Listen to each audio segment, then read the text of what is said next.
E aí vamos nessa para mais um vídeo da Jornada 90. Hoje eu vou falar um pouquinho para você um pouco sobre delírio, né? Vou falar um pouco sobre como a gente identificar e como diferenciar particularmente num quadro demencial. A gente sabe que delírio é muito mais comum nos pacientes idosos e quanto mais idoso, né, quanto mais comorbidade, maior o risco desse paciente apresentar delírio. E também existem outros fatores que levam a um aumento do risco, né? Então a gente tem alguns dados aí que mostram para a gente que pacientes que são submetidos a cirurgia, particularmente cirurgias ortopédicas, pacientes que estão em ambiente de terapia intensiva, eles estão com risco, eles têm um risco bem aumentado de apresentarem delírio, né? Principalmente paciente em terapia intensiva, passa dos 80%, chega a 87% dos pacientes que vão apresentar delírio durante o internamento. E aí nos pacientes que são submetidos a cirurgias, tudo isso a gente sabe que aumenta o risco também, o risco ali fica em torno de 40% para esses pacientes. Mas também não são só esses pacientes aí que vão desenvolver delírio, né? Um paciente com internamento clínico de 15 a 20% ali já na admissão está apresentando alguma alteração. E o que é delírio, né? O que é delírio?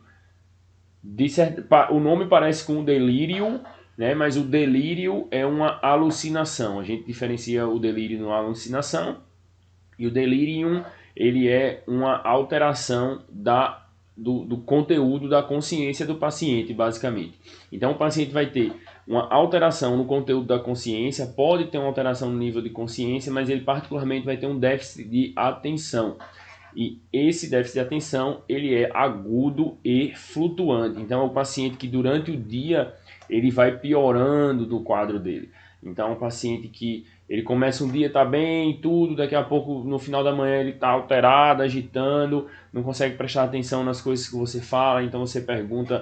Existem algumas ferramentas que a gente pode usar para identificar o delírio, não é o foco de hoje, mas esse paciente ele vai ter uma alteração de atenção. Você tenta conversar com ele, ele começa a dormir, ele pode estar mais sonolento, ele não consegue prestar atenção nas suas perguntas, no exame físico, ele não termina não colaborando tanto com o exame por estar com essa alteração. Essa alteração é aguda e flutuante e não existe nenhum outro fator que você consiga definir que essa alteração cognitiva dele é por essa razão. Por exemplo, ele é um paciente que não tem história de esquizofrenia, é um paciente que você, na avaliação do exame, na anamnese, você não identifica que tem um quadro basal, algum quadro prévio cognitivo ali que altere essa avaliação.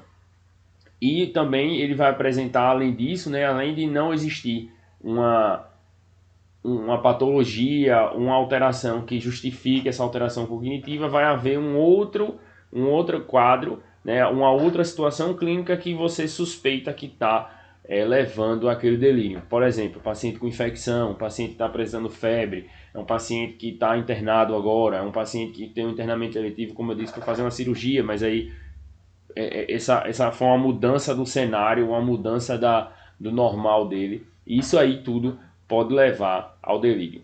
E aí, como eu disse, como é que a gente vai diferenciar, por exemplo, do delírio de demência, né? A gente tá, digamos, você está atendendo lá um paciente idoso, um vozinho ou uma vozinha de 81 anos. E aí, como é que você vai diferenciar esse paciente demenciado ou esse paciente está em delírio?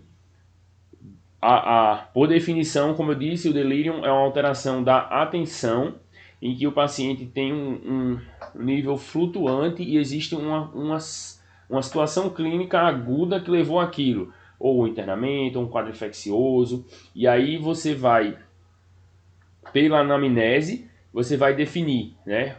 Se a demência ele também é um quadro mais insidioso, então quando você estiver conversando com o familiar ou com o paciente, ele não vai ajudar muito nessa parte, mas o familiar ele vai trazer a informação, ó, faz tanto tempo, faz não sei quantos meses, não sei quantos anos que ele vem ficando mais com déficit cognitivo, que ele vai tendo mais dificuldade de fazer as coisas em casa, que ele começou com um discurso meio desorganizado. Então isso aí tem mais característica de demência, né? Uma instalação mais lenta, né? Um quadro que é mais insidioso, que ele não tem reversibilidade. Então o paciente ele começa a apresentar um déficit cognitivo que ele permanece, ele não melhora, ele não flutua durante o dia. Já aquele paciente, não, até semana passada ele estava bem, mas aí ele começou a ficar mais quietinho, mais sonolento, ele começou a ficar mais sem querer fazer as coisas em casa, a gente trouxe aqui e viu que estava com infecção urinária. Então esse paciente aí, a gente suspeita, ele pode ter até um componente demencial, mas no momento, alguma alteração comportamental, alguma alteração do nível de atenção, a gente vai definir isso aí como delírio, beleza? Basicamente, você vai tratar esses pacientes com delírio de forma não farmacológica, preferencialmente, então orientando com relação a refeições do dia, tendo sempre a janela, né, tendo esclarecendo ao paciente o que é que está acontecendo, né? Agora é hora do almoço, agora é hora do jantar, e etc. Né? Fornecendo óculos, né? Promovendo uma interação desse paciente com o ambiente para que ele fique mais bem familiarizado, né? E eventualmente você vai precisar também de medicações para controle químico, né? Então a gente pode usar antipsicóticos para o paciente que está mais agitado. Eu posso em algum outro momento dar mais detalhes sobre o tratamento do delírio, mas de forma geral era isso que eu queria falar com vocês, uma forma de identificar o que é delírio diferenciado do quadro demencial.